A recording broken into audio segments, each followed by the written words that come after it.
김종배 시선 집중. 여러분 안녕하십니까? 김종배입니다. 국제 상황을 짚는 GB타임스 시간인데요. 먼저 1부에서는 프랑스로 갑니다. 정부와 의회의 갈등이 심화되고 있습니다. 62년 만에 총리 불신임으로 동반 퇴진 압박을 받은 마크롱 대통령은 하야를 거부했고요. 다음 총리로 여권 인물인 바이루를 임명을 했습니다. 야당은 강하게 반발하고 있고요. 최악의 전국 혼란에 직면한 프랑스의 상황 들여다보면서 마찬가지로 정치적 혼란을 겪고 있는 우리나라의 시사하는 바가 무엇인지도 함께 짚어보겠습니다. 2부에서는 시리아 상황 살펴봅니다. 갑작스러운 내전 종식과 독재 정권 붕괴 후에 반군을 주축으로 한 과도 정부가 들어섰는데요. 정상국가를 목표로 새로운 움직임을 보이는 시리아에 과연 봄이 올지 함께 전망해 보겠습니다. 1월 12일 일요일 김종배의 시선집중 광고 듣고 시작합니다. 평일에 JB타임즈가 있다면 주말엔 글로벌타임즈가 있다. 테마로 알아보는 국제정치 GB타임즈. 네, 함께할 세 분 소개해드리겠습니다. 서울신문의 송현서 기자 모셨고요. 어서 오세요. 네, 안녕하세요. 이용주 뉴스캐스터 모셨습니다. 어서 오세요. 감기 조심하세요. 네, 그리고 우크라이나 취재에 나선 김영미 PD를 대신해서 오늘도 특별한 분을 모셨습니다. 부경대학교 정치외교학과 오창룡 교수 모셨습니다. 어서 오세요. 예, 반갑습니다. 네, 귀한 시간 내주셔서 감사드리고 이 교수님 간략하게 좀 자기소개 좀 부탁드릴까요? 예, 저는 현재 부경대학교 정치외교학과에서 학생들 가르치고 있고요. 예. 부경대 있기 전에는 국회 입법조사처 조사관으로 근무를 했었습니다. 예, 그러셨군요. 프랑스 방문 연구원 경력도 있으시더라고요. 예. 박사 학위 중에 프랑스 방문해서 체류하면서 공부를 했었습니다. 그러니까요. 예. 자, 오늘 이야기 좀 잘 풀어주시길 기대를 하면서 이제 본론으로 좀 들어갔으면 좋겠는데요. 먼저 프랑스 상황을 좀 짚어보죠. 우리 이용주 캐스트께서 지금 어떤 상황인지 좀 일단 정리 좀 해주실래요? 네, 프랑스 하원에서 미셸 바르니에 총리에 대한 불신임안을 통과시키면서 현재 프랑스 정부 기능이 거의 마비가 된 상태입니다. 프랑스 헌법에 따르면요, 의회에서 불신임된 총리는 대통령한테 이 사표를 내고요, 과 동시에 총리가 함께 이 사퇴를 하게 되는데, 프랑스에서 총리가 불신임으로 물러난 것은 1962년 10월 조르주 퐁피두 정부 이후 62년 만이라고 합니다. 굉장히 이례적인 일이죠. 근데 이쯤에서 들으시는 분들이 아니 프랑스는 대통령인데 총리도 있었어라고 생각하시는 분들이 있을 것 같은데, 프랑스는 이원 집 정부제라는 걸 채택을 하고 있는데요. 이게 쉽게 얘기하자면 약간 좀 짬짜면 쿠라이드 반 양념 반 이렇게 볼 수 있습니다. 그래서 대통령제 도 반 섞고 총리제도 반 섞어서 이렇게 하고 있는 유럽의 나라가 몇몇 군데가 있습니다. 뭐 핀란드, 포르투갈, 폴란드, 오스트리아 뭐 이런 나라들이 있는데 어쨌거나 프랑스는요. 근데 실질적으로 이 위원적 정부제를 표방했지만 사실상 이 대통령제랑 비슷하다라는 평가가 굉장히 많습니다. 왜냐하면 프랑스의 대선이 치러지고요. 총선이 한 달 뒤에 이제 치러지게 되는데, 그러면 이제 자연스럽게 대통령 선거를 이긴 당이 이제 그 총선에서도 이길 수밖에 없겠죠. 그러면 이제 대통령이 또 자연스럽게 그 집권 여당의 그 총리를 이제 선택을 하게 되고요. 그러면 이제 총리도 자연스럽게 또 대통령의 뜻에 따라서 국정을 운영할 수밖에 없는 이런 상태입니다. 아무튼 그래가지고요, 이 바르니에 총리가 이번에 물러나게 됐는데, 바르니에 총리가 이 73세 최고령 총리였거든요, 프랑스 역사상. 네, 그런데 90일 만에 물러나면서 프랑스 역사상 최단명 총리까지 됐습니다. 그래서 지금 이 굉장히 귀추가 주목됩니다. 근데 상황이 이 지경까지 온 게 마크롱 대통령이 자초한 측면이 있다는 지적이 좀 있더라고요. 네, 이 마크롱 대통령이 지난해 7월에 의회를 해산하고 조기 총선을 치르겠다라고 하게 된 배경을 보면 더 앞서서 2022년 총선을 치른 이후에 여당이 과반의석 확보에 실패한 부분.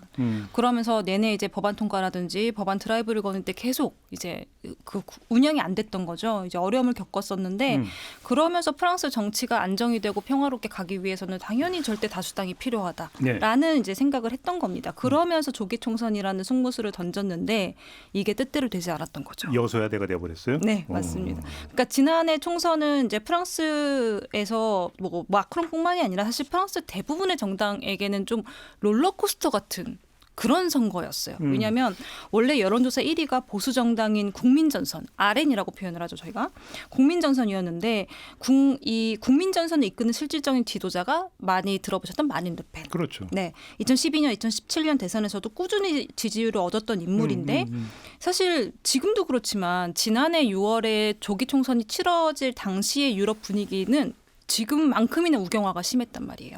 그래서 이제 프랑스도 예외가 아니었고 국민 전선이 여론조사 내내 1위를 차지를 했습니다. 그래서 이런 상황에서 마크롱 대통령이 조기 총선이라는 승부수를 던진 것 자체가 첫 번째는 잘못됐다라는 얘기가 있었고, 그리고 그나마 프랑스를 구구정당한테 맡길 수가 없다라는 국민의 뜻이 모여지면서 1차 투표 때까지는 이제 국민전선이 2위를 차지하다가 2차 투표 때는 3위로 밀려나지 않았습니까? 그렇죠.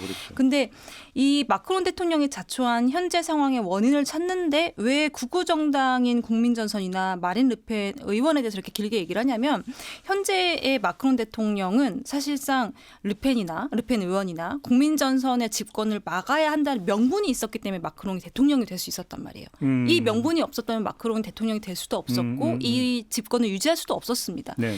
근데 이제 마크롱 대통령이 신자유주의 정책을 남발을 하면서 오히려 이 국민전선이나 르펜 의원이 들어갈 수 있는 틈새를 만들어줬다라는 분석들이 나오는 거예요. 격렬한 시위가 몇 건 있었죠. 네, 뭐 집권 일기 때 그 말씀하신 노란조끼 이게 계기가 결국은 부유세를 철폐하는 바람에 세수가 부족해지니까 이거를 어떻게든 메꿔야 되는데 이거를 탄소세라는 명목으로 메꾸려고 하다가 이 노란조끼 운동이 펼쳐졌고 집권 2기 때에는, 그러니까 2022년 대선 때에는 대놓고 당시 대선 이제 후보였던 르펜 의원보다 더 오른쪽에 있는 정책들을 내놨어요.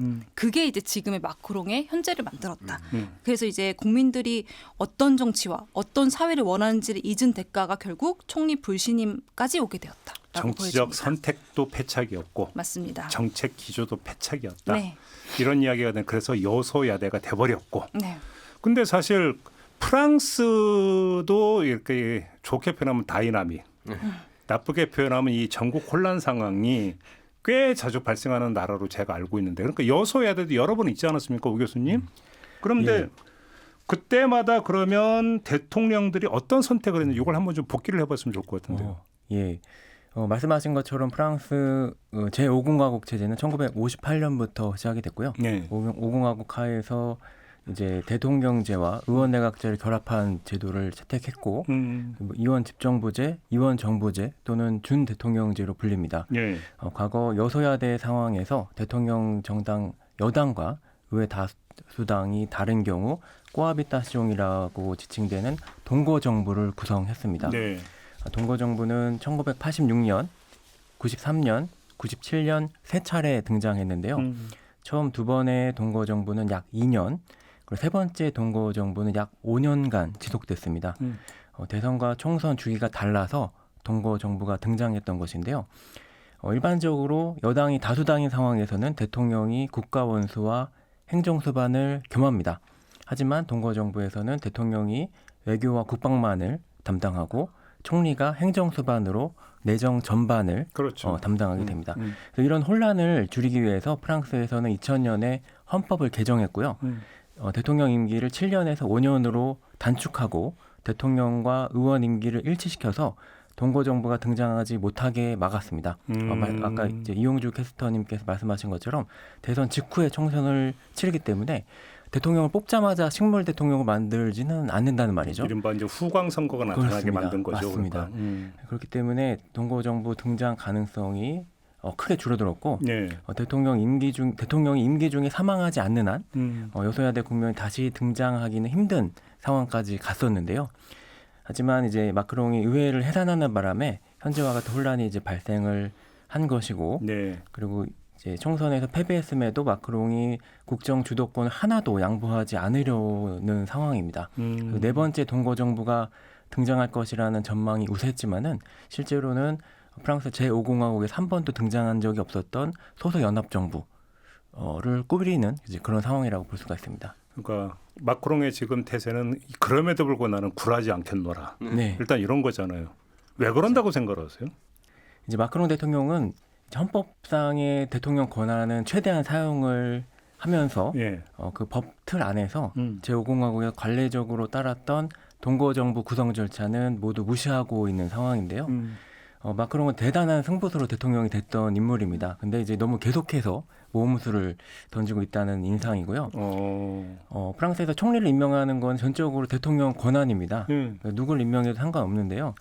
하지만 바르니에는 그래도 야당에서 임명한 셈이지만 바이르 총리는 사실상 여당에서 임명한 것과 이제 다름이 없는 것이고요. 지금은 이제 동거 정부도 연합 정부도 아닌 그냥 소수 여당으로 정권을 유지하겠다는 뜻을 보여준 것입니다. 하지만 언제든지 하원 의석 과반의 찬성만 있다면은 내각은 붕괴할 수 있고요. 그것이 일주일 후가 될지 1년 후가 될지 아무도 모르는 것이고 그 3개월이라는 이제 단기 총리의 신기록은 또 깨질 수도 있습니다. 그러니까 마크롱 대통령이 왜 이거를 내려놓지 못하는가에 대한 이제 그 첨언을 드리자면 마크롱 대통령이 이제 1기에서 2기까지 넘어가면서 사실 본인이 계속 그런 생각을 했다는 거죠. 지금 르펜은 어차피 될 수가 없어. 왜냐하면 프랑스 국민들이 반대하기 때문에. 근데 그렇다고 해서 좌파를 국민들이 선택하지는 못한다. 대안부자라 나밖에 없다. 나밖에 없다라는 생각을 굉장히 강하게 하는 인물입니다. 정신승리네. 네. 그래서 1기, 2기 때 넘어오면서 지금의 상황이 왔음에도 불구하고 지난해 총선에서 그렇게 대패하고 유럽연합 그 투표 선거에서도 사실 크게 졌는데도 불구하고 본인이 이 정권을 놓지 않으려고 고집을 부리는 그 배경에는 어차피 나밖에는 지금 이걸 할 사람이 없어 라는 생각이 굉장히 강하게 깔려 있다. 좀 심각하네. 네. 그죠? 그래서 고집이라고 표현을 하는 거죠. 그런데 이게 저만의 느낌일까요? 우리는 지금 분명 프랑스 얘기를 하고 있잖아요. 네. 네. 근데 왜 프랑스 얘기처럼 안 들리죠? 굉장히 평행이론 같죠. 네. 왜 그럴까요? 이게 현재 한국의 모습을 보는 게 아닌가 싶은 생각을 저도 이번에 준비하면서 계속했는데 말씀하신 뭐 이제 프랑스 같은 경우는 유럽의 정말 대표적인 민주주의 모범국인데 사실 한국도 그렇잖아요. 그리고 지난 10년이 넘는 시간 동안 뭐 꾸준히 이 프랑스 안에서도 극우 정당이 분명히 지지를 받고 있습니다. 이것도 한국하고 분명히 유사점이 있고요. 그리고 이제 1930년대 초반에 당시에 프랑스는 이제 독일에 이어서 또 극우 세력이 집권할 수 있는 어떤 기회가 온 적이 있어요. 그런데 그때 프랑스 노동자들이 다 거리로 나와서 극우 정당 지지자들하고 몸싸움도 하면서 네, 이거를 이제 굉장히 좀 막으려고 노력을 했고 당시에 좌파 정당들한테도 니들끼리 싸우지 말고 지금 극우 정당하고 맞설 수 있는 어떤 연합을 만들어라. 이렇게 굉장히 쓴소리를 합니다. 그러면서 반파시즘 인민전선이 결성이 됐고 1936년에 집권에 성공을 했는데 이게 결국 아래로부터 시작되는 반파시즘의 목소리. 그리고 더 많은 노동자가 인간답게 살 수 있게 해야 된다. 민주주의가 훼손되면 안 된다. 이런 목소리가 아래로부터 시작된 게 이제 프랑스가 유럽의 대표적인 민주주의 국가가 될 수 있었던 배경인데 저희도 5.18을 겪지 않았습니까? 그렇죠. 그리고 풀뿌리 민주주의가 뭔지를 온몸으로 체험을 했고 그 당시를 기억하는 분들이 여전히 생존해 계십니다. 근데 그런 것들을 봤을 때 이제 이 민중의 목소리를 들은 게 아니라 본인들의 정당과 이건 프랑스 얘기입니다. 본인들의 정당과 지위와 권력을 지키는 데에만 급급하다 보니까 진짜 국민이 원하는 게 뭔지를 간과했던 게 프랑스와 지금의 마크롱 정권을 만들었다. 이렇게 보여지는 거죠. 이게 마치 한국 이야기를 하는 것 같은 네, 그런 그러니까. 기시감을 주는 겁니다. 그래도요. 사실은 마크롱이 우리나라랑은 좀 다르게 제가 뭐 대변하는 건 아니지만은 듣는 척이라도 좀 합니다. 그렇지 않아요? 마크롱은 인정을 했습니다. 네, 듣는 그리고. 척이라도 해요. 왜냐하면 이게 동거 정부 하는 척이라도 했거든요. 사실은. 왜냐하면은 마크롱은 뭐 르네상스 당인데 다음에 총리를 하게 될 사람은 프랑스와 바이른데 이분도 사실은 민주운동이라는 다른 당이기 때문에 동거를 하는 척이라도 했어요. 하지만 우리는 어떻죠? 그래서 그건 좀 다르죠. 네, 이거를 지금 현재 마크롱이 고집을 부리는 건 맞습니다. 아까 말씀드린 것처럼 기저에는 나 아니면 어차피 이거 할 사람이 없어라는 생각을 강하게 가지고 있는 인물이긴 하나 현재 이 상황이 마크롱 대통령과 윤석열 대통령의 평행 이론이라기보다는 이 두 대통령이 다른 선에서 출발을 했는데 결과는 같아진.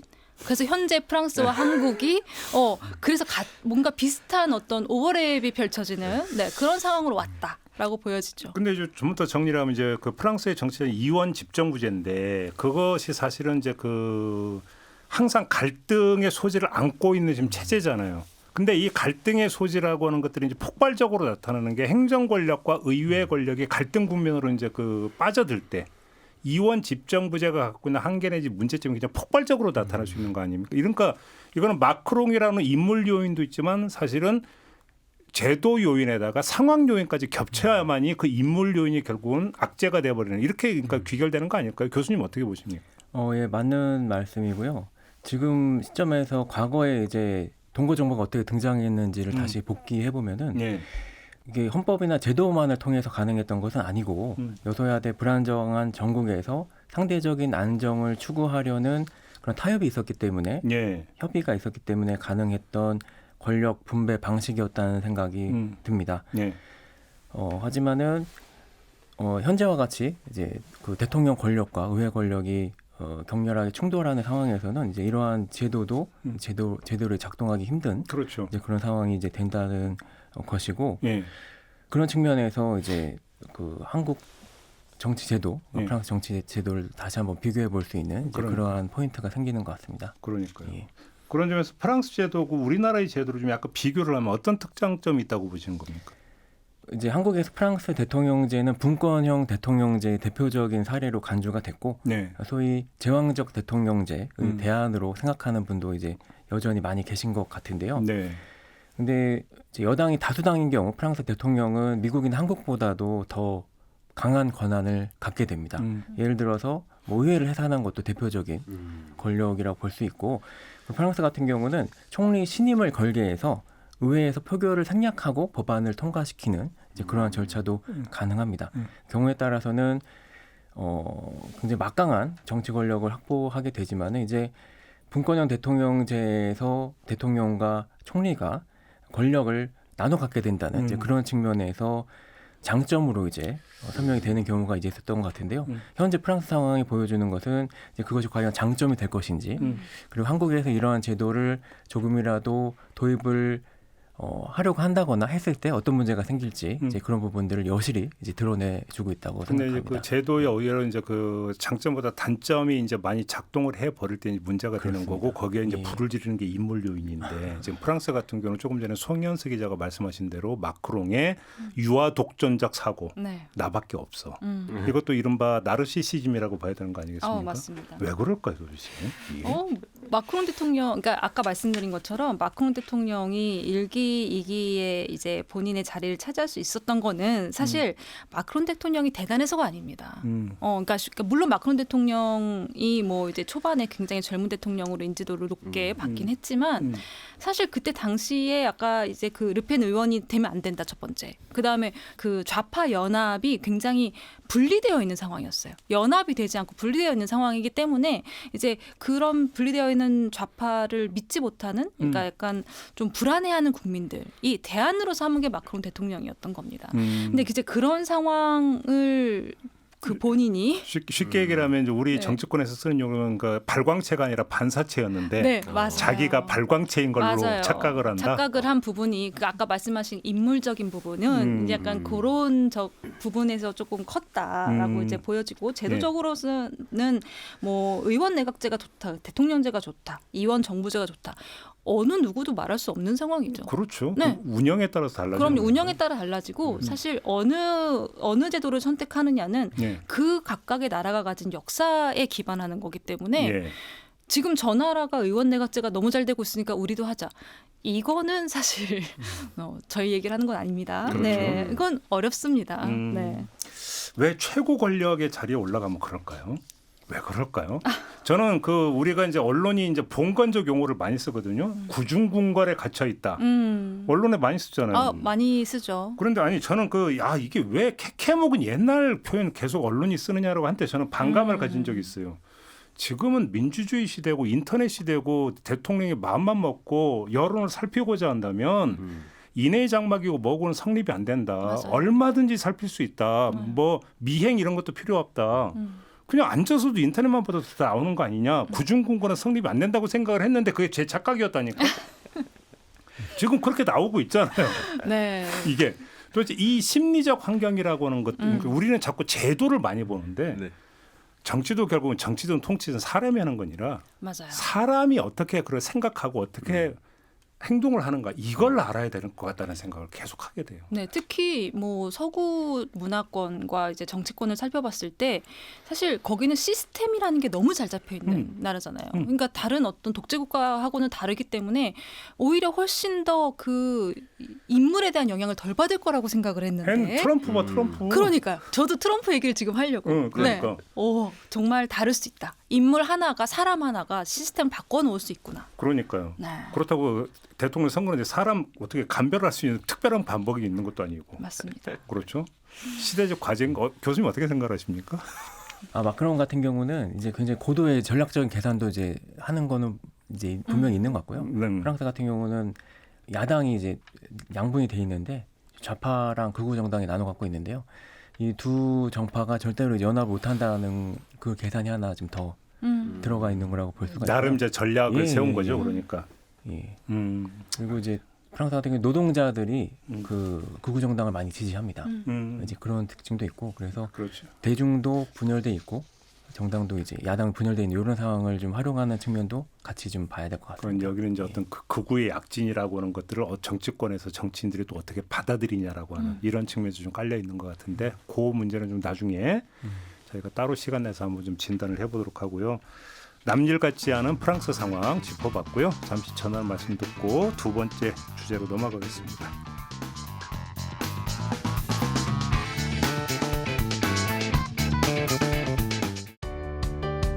때로는 날카롭게, 때로는 삐딱하게, 그러나 매 순간 섬세하게 시선이 필요한 우리 사회 곳곳을 살펴봅니다. 김종배의 시선집중. 네, 시선집중 일요일 코너 GB타임즈 세 분과 함께하고 있습니다. 송현사 기자, 이용주 캐스터 그리고 오창룡 교수 세 분과 함께하고 있는데요. 이번에는 시리아로 가보겠습니다. 내전으로 정말 참혹한 상황이 계속됐는데 갑자기 정권이 붕괴를 해버렸습니다. 상황 정리 좀 한번 해볼까요? 네, 무려 13년 동안 시리아에서 계속되던 내전이 하루아침에 끝나고 자국민 50만 명을 죽이고 450만 해외 난민과 700만 국내 피난민을 양산하던 독재자 바샤르 알 아사드가 시리아에서 도망친 것은 지난해 12월 8일이었습니다. 거짓말 같은 하루였고요. 이는 이슬람 무장단체 하야트 타흐리르 알샴과 동맹 세력이 시리아 북서부에서 대규모 공세를 시작한 지 불과 12일 만에 벌어진 일입니다. JB께서 말씀하신 것처럼 너무 하루아침에 이루어진 이 내전이 종식이라서 많은 분들이 어떻게 이렇게 된 일인가 많이 궁금해하고 계시는데요. 일단 뭐 내전 종식 요인을 여러 가지 분석이 나왔는데 먼저는 내부 요인이 있습니다. 분열 통치의 피로가 쌓여서 한계 그 시리아가 달아달았다 이런 요인이 있고요. 또 반군의 혁신, 말씀드린 이 아사드 정부를 무너뜨린 반군 주도 세력 HTS의 변신이 굉장히 특이했다라는 분석도 있고요. 또 러시아와 이란의 약화가 사실은 가장 큰 요인이었다 이렇게 보시는 분들이 많습니다. 왜냐하면은 러시아의 공군력과 헤즈볼라를 통한 이란의 지상작전이 아사드 정부를 지탱하는 양대 축이었는데 2022년 우크라이나 전쟁과 2024년 가자 사태로 인해서 러시아와 이란이 더 이상 시리아를 도와줄 수가 없게 되니까 이제 이 공백을 반군이 치고 들어와서 내전이 쉽게 종식되었다. 이런 분석이 있습니다. 지금 상황은 좀 어떻습니까? 지금은 이제 그 반군의 주축 세력인 아까 말씀하신 하야트 타리르 알샴, HTS가 이끄는 과도 정부가 들어섰고 뭐 법치주의 국가를 건설하겠다. 뭐 그러면서 히잡의 자유화도 내놓고 중앙은행 총재도 여성으로 최초로 기용하고 그런데 사실 제가 만약에 이들을 평가할 수 있는 입장에 있는 사람이라면 저는 믿지 못할 것 같습니다. 그래요? 네, 왜냐하면 뭐 가장 최근의 예로는 그 시리아 다마스쿠스에 프랑스와 독일 외무장관이 이제 방문을 했단 말입니다. 근데 그때 이 HTS 과도 정부의 실질적인 실권자가 이제 인사를 하는데 이 프랑스 외무장관한테는 인사를 하고 독일 외무장관은 지나칩니다. 그래요? 네. 대놓고 그래요? 네, 왜냐하면 여성이었거든요. 이런. 지나칩니다. 심하다. 네, 근데 독일 외무장관이 이게 악수 스캔들이라고 해서 굉장히 유럽에서는 크게 이제 보도가 됐어요. 근데 이 악수 스캔들에 대해서 독일 외무장관은 이제 본인이 거기서 논란을 일으키려고 간 게 아니기 때문에 뭐라고 얘기를 했냐면 내가 가서 이런 상황이 올 거라고 예상은 했다라고 얘기를 해요. 그러니까 평범한 만남은 되지 않을 것이다. 이렇게 예상은 했다고 얘기하지만 사실 아까 말씀드린 것처럼 뭐 히잡의 자유화도 내놓고 중앙은행 총재도 여성으로 앉혀놓고 악수를 하는 건 안 되는 겁니까? 그러니까 저는 이거 자체가 사실 물론 종교에 대한 뭐 존중은 있어야겠지만 단순히 이런 왜 악수는 할 수 없고 그러니까 이런 식의 종교적인 어떤 부분에 의존하여 정치를 하겠다는 그 의지가 계속 보이기 때문에 조금 어렵다 싶고 그리고 사실 탈레반의 현재 상황을 보면 지금 시리아의 과도 정부의 미래를 조금 예측을 해볼 수가 있는 게 아프가니스탄에서 이제 미군이 철수한 다음에 탈레반도 똑같은 얘기를 했어요. 정말 지금의 시리아를 보는 것 같은 그런 느낌이었는데 당시에도 여성들의 인권을 존중하겠다. 그리고 학교도 다닐 수 있게 해주겠다 해놓고 지금의 상황은 정말 지옥도 그런 지옥이 없습니다. 아프가니스탄이. 그래서 정말 이거를 뭐 정식 국가로 받아달라고 때를 쓸 때는 언제고 정말 탈레반이 하면 안 되는 행동들을 계속 지금 하고 있거든요. 무기만 쓰지 않을 뿐이지. 그런 것들을 봤을 때 뭐 사실 이 HTS가 이끄는 시리아의 과도 정부가 과연 얼마만큼의 법치주의를 이루어낼 수 있을지가 의문이고 그리고 사실 지금 시리아의 안정을 위해서는 그리고 워낙 그 알 아사드 정권이 악독하지 않았습니까? 이런 부분을 감안했을 때는 가급적 빠르게 시리아가 정상화되려고 움직이는 것도 당연히 필요하고 국제사회가 돕는 과정도 당연히 필요합니다. 그런데 지금 아까 말씀드린 것처럼 독일하고 그 프랑스 외무장관이 다마스커스에 들어가고 앞서서 미국도 사실 들어가서 만났거든요. 근데 이런 움직임들을 봤을 때 과연 서방 정권들은 시리아의 과도 정부를 그 정식적인 국가로 인정하려고 들어가는 게 아니고 사실상 이렇게 그 러시아와 이란 같은 나라들이 현재 과도 정부를 차지하려는 것들을 미리 사전에 방지하기 위해서 사실 들어가는 거지 당장 시리아를 정식 국가로 인정한다는 의미는 아니다. 지금 서방 국가들의 움직임들이 이렇게 보여집니다. 좀 이제 우리 송혜서 기자는 앞으로를 좀 약간 어둡게 전망을 하셨는데 네. 우리 오 교수님 어떻게 전망을 하세요? 과도 정부를 주도했던 그 타흐리르 알샴은 이제 여러 서방 국가에서 테러 조직으로 테러 조직으로 바가 있고요.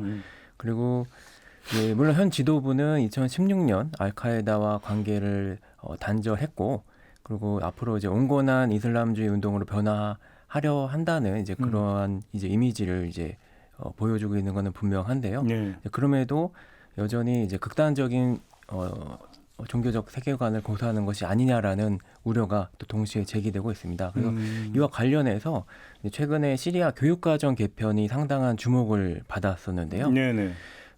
이제 교과과정 개편에 이제 축출된 물론 이제 독재자 그 알 아사드에 대한 언급을 삭제하는 건 이제 당연한 건데 이것과 함께 종교적으로 보수적인 관점을 강화하는 내용도 대거 포함됐었다고 합니다. 그래요? 예를 들어서 종교 교과서에 조국을 수호하기 위해 목숨을 바친다라는 문구를 알라를 위해 목숨을 바친다라고 변경했다거나 그리고 과학 교과서에서 진화론과 같은 특정 서구 이론을 삭제했다던가 예. 역사 교과서에서는 이슬람이 도입되기 이전에 시리아 역사를 삭제하는 등 이러한 내용이 이제 반영이 돼서 이제 논란을 일으켰다고 합니다. 그래서 시리아 과도 정부가 이제 과연 모든 종교 그리고 소수 민족에게 포용적인 사회를 약속할 수 있을지, 세속적인 정치 질서를 발전시킬 수 있을 것인지에 대해서 의문이 제기되고 있는 것이 사실입니다. 교수님도 근데, 조금 부정적으로 보시는 편인 거네요. 근데 그 얘기하면은 더 그러니까 한 걸음 더 들어가야 되는 게 지금 종파 갈등이 지금 나타나잖아요. 네. 다른 나라에서도. 그럼 그렇죠. 여기서도 마찬가지로 나타날 수 있는 거 아닌가요? 그렇죠. 왜냐하면 시리아 인구 중에 순위파만 3분의 2 정도예요. 그런데 뭐 순위파, 시아파를 포함해서 기독교나 그리스 정교회 같은 여러 민족과 종교가 섞여 있는 나라가 시리아고 이 중에 기독교가 10에서 13% 정도 되는데 그래서 말씀하신 것처럼 사실상 종교 화합이 가장 큰 숙제다라고 얘기하는 사람들이 있어요. 물론 과거에는 순위파와 시아파의 갈등이 어떻게 보면은 무함마드의 계승자를 누구로 보느냐 에 따라서 갈라지고 네 그렇게 싸웠다면 현대에 들어서는 순위파 시아파 뒤에 사실 줄을 서 있는 나라들이 분명히 생기게 된 거잖아요. 그렇죠. 그러면서 이 종파 갈등이 훨씬 더 복잡해진 겁니다. 사우디가 있고 이란이 그렇죠. 있고. 그렇게 된 거죠. 그래서 이 만약에 이제 그렇기 때문에 현대의 종파 간의 갈등은 이렇게 국가 간의 정치적인 갈등이나 이해관계, 경제적인 이해관계가 얽혀 있기 때문에 쉽지 않지만 만약에 이런 외부적인 환경을 배제하고 내부적으로나마 종교적인 어떤 갈등을 봉합하고자 하는 의지가 있다면 오히려 저는 좀 간단할 수 있다고 봐요. 왜냐하면 이제 시리아에 사는 기독교인들이 뭐 여러 가지 우려하고 있지만 종교적인 그러니까 소수 종교에 대한 탄압 같은 것들을 근데 그 중에 우려하고 있는 것 중에 하나가 이 HTS가 집권하는 과도 정부에서는 기독교인들한테 지즈야라고 불리는 어떤 세금을 부과한다라는 거거든요. 근데 이게 이제 이슬람 경전인 코란에도 언급되어 있는 건데 이슬람 국가에서 무슬림이 아닌 시민들한테 부과하는 세금입니다. 지지야가. 네, 그러니까 종교가 다르다는 이유로 세금을 걷는 거예요. 네, 이게 경전에 다 이제 명시가 되어 있어요. 물론 금액까지 명시가 되진 않지만.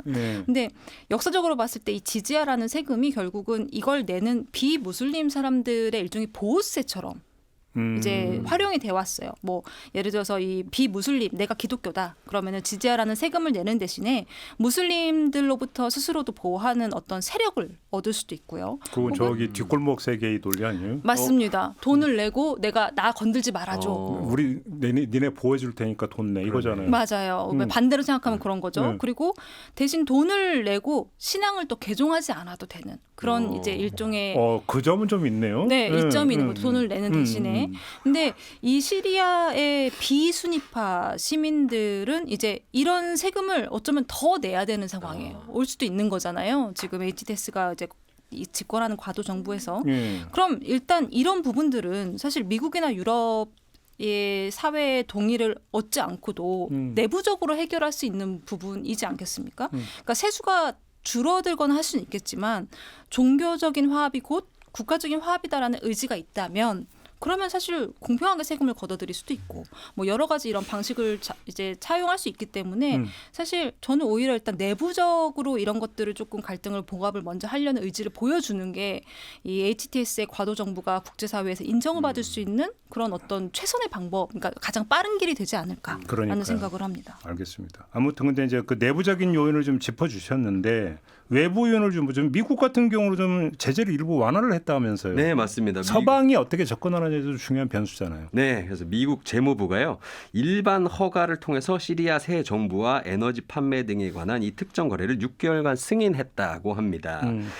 그래서요 이에 따라서 시리아에서 식수, 전기, 생필품 등 인도주의적 지원을 해온 단체들이 그간 미국 정부로부터 승인 절차하는데 6개월이 걸렸는데 이게 이제 면제가 됐다라고 하고요. 그리고 또 이 미국 정부 대표단이 시리아에 방문을 했는데 거기에서 HTS 수장인 알샤라를 만났다고 해요. 그리고 이 알샤라에 대한 수배령과 $10,000,000의 현상금을 또 해제했다고 합니다. 그러니까 좀 많이 봐주고 있는 거죠. 그래서 뭐 큰 기대를 하고 있는 것 같은데 다만 미국 정부는 아직도 이 알사드 정권 붕괴 및 시리아 내전 종식은 환영을 하지만 이 반군 조직에 대해서는 여전히 경계를 늦추고 있지는 않다. 이렇게 또 밝혔습니다. 그래요. 근데 미국도 미국이지만 사실은 유럽의 반응이 되게 궁금한 게 시리아 난민들이 대거 유입된 곳이 유럽이잖아. 유럽 여러 나라인데 근데 뭐 최근에 들어온 소식을 보면은 줄줄이 난민 심사를 중단을 했다. 이런 소식이 들리고 있습니다. 어떻게 움직입니까, 유럽이? 예, 독일, 영국, 프랑스, 이탈리아 등 주 유럽 국가들에서 이제 시리아인들의 망명 신청에 대한 결정을 보류하고 있다고 하는데요. 이러한 결정은 시리아 정세가 안정될 경우에 난민들이 본국으로 돌아갈 수 있을 것이라는 판단에 따른 것입니다. 네네네. 이제 시리아가 과연 이제 단기간 내에 안정적인 정치 질서를 이룰 수 있을지에 대해서는 회의적이지만은 그럼에도 불구하고 이제 희망을 가져야 되는 이유가 이제 이것이기도 한데요. 유럽에서 왜 그렇게 난민 문제 해결이 어려웠는가를 살펴보면은 이민과 난민의 경계가 모호해지는 지점이 생기기 때문입니다. 피난처를 찾은 난민들은 국제법에 따라 강제 송환 금지 원칙이 적용되고요.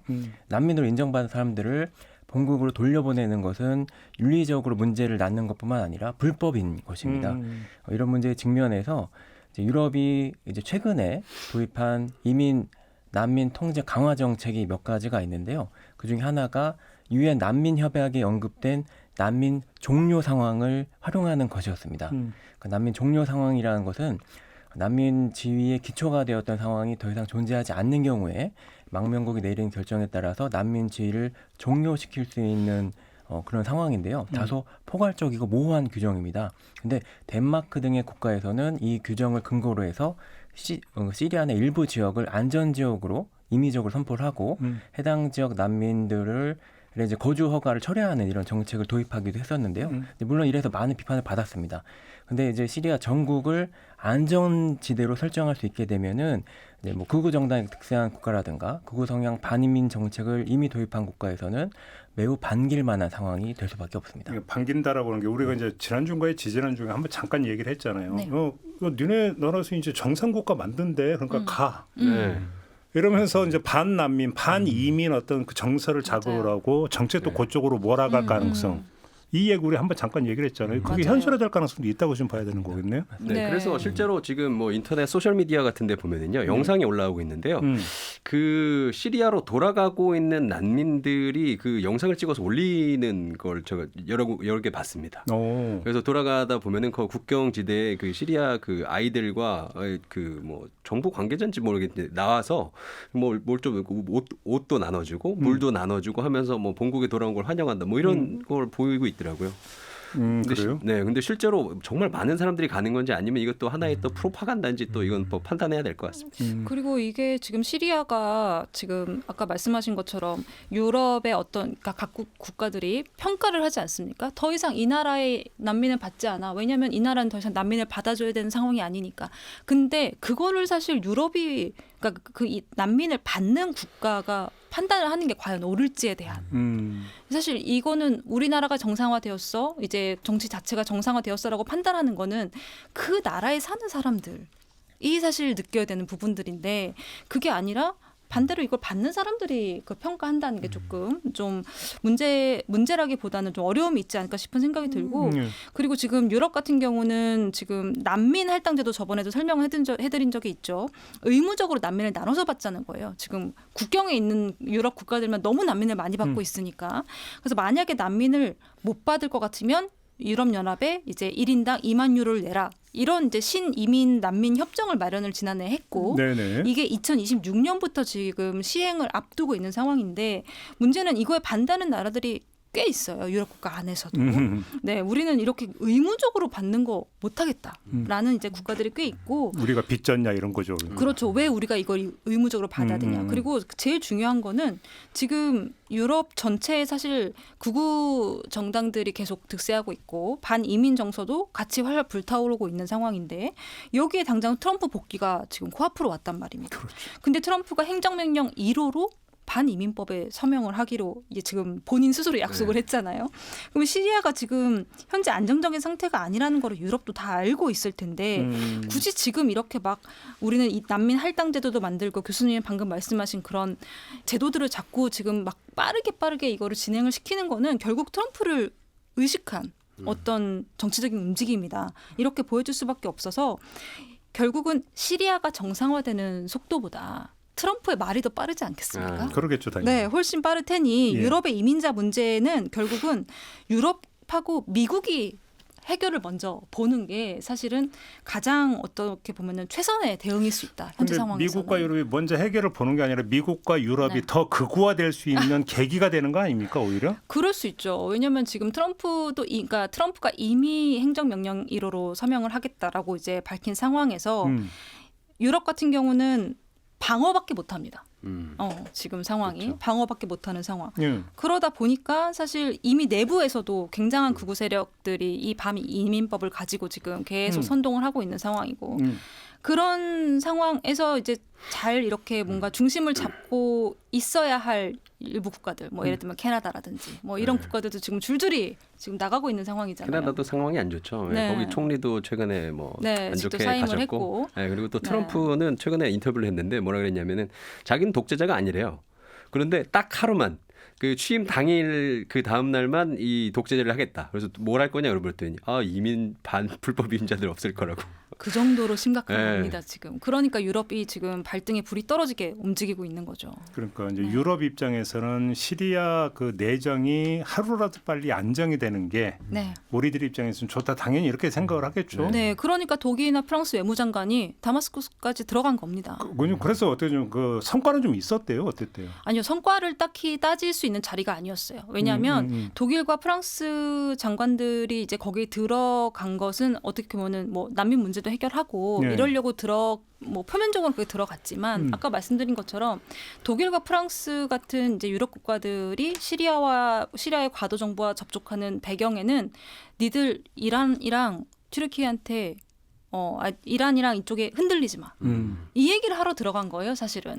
난민 문제보다. 네. 왜냐하면 난민 문제는 이제 그 다음인 거고 일단은 이 세력을 자기 손 안에 유럽 손 안에 들고 있어야 뭐 난민 문제도 해결하고 뭐도 해결하고 할 쉽게 거죠. 얘기하면 또 지배권 확보 차원이구나. 네, 그게 최우선이라고 지금 서구에서는 보고 있는 겁니다. 그래요. 네, 그렇기 때문에 이제 그게 해결이 돼야 그 다음에 난민 문제도 우리가 원하는 방향대로 시리아가 따라와 줄 거야라고 보는 거죠. 그러니까 그래서 시리아가 이제 그 정부가 어느 편에 서느냐에 따라서 중동 정세가 달라지니까. 맞습니다. 사전 단속 차원에서 갔다. 네, 난민은 그게 지금 후순이다. 네, 그게 지금 굉장히 중요하죠. 그게 먼저 잡혀야 난민 문제도 잡히니까. 얘기해 보니까 그것도 상당히 중요한 요인이긴 하네요. 그럼요. 그것도 어떻게 그렇죠. 될지. 네. 지금 중동에서 계속 뭐 이스라엘하고 이제 튀르키예도 지금 시리아 안에서 계속 싸우고 있는 상황이잖아요. 예.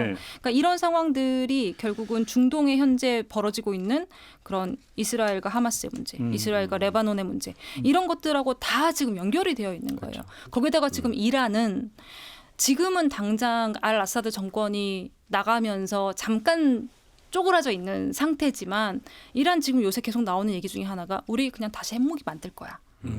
이거거든요. 핵으로 지금 계속 얘기를 하고 있어요. 예. 그러면은 사실 서방 국가들이 또 가만히 있을 수가 없는 상황이. 그러니까 계속 중동의 불씨가 지금 하나씩 늘어나고 있는 상황이기 때문에 지금 시리아가 정말 이렇게 이란이나 이런 쪽에 넘어가 버린다?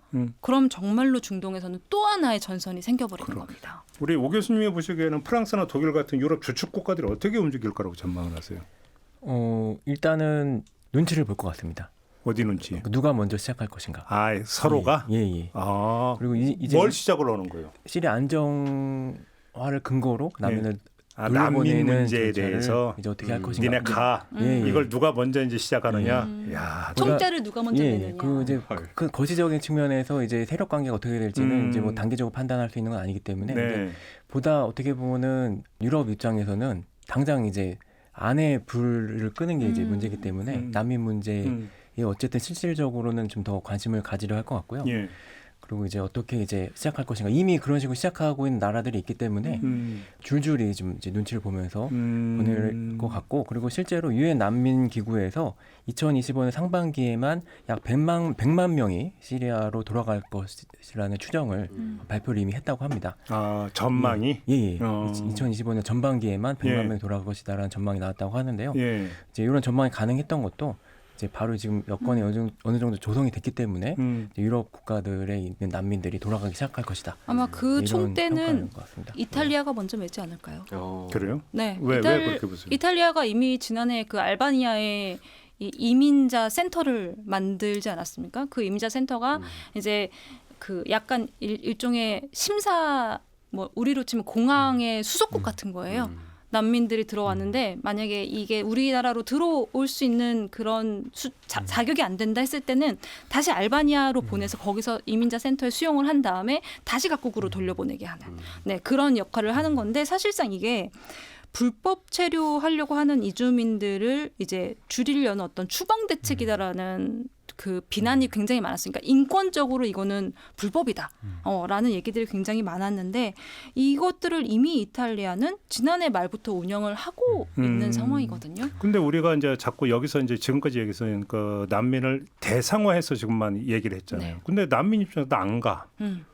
지금 여기서 애도 낳고 애 학교도 다니고 나름 이제 정착하고 있는데 내가 왜 가?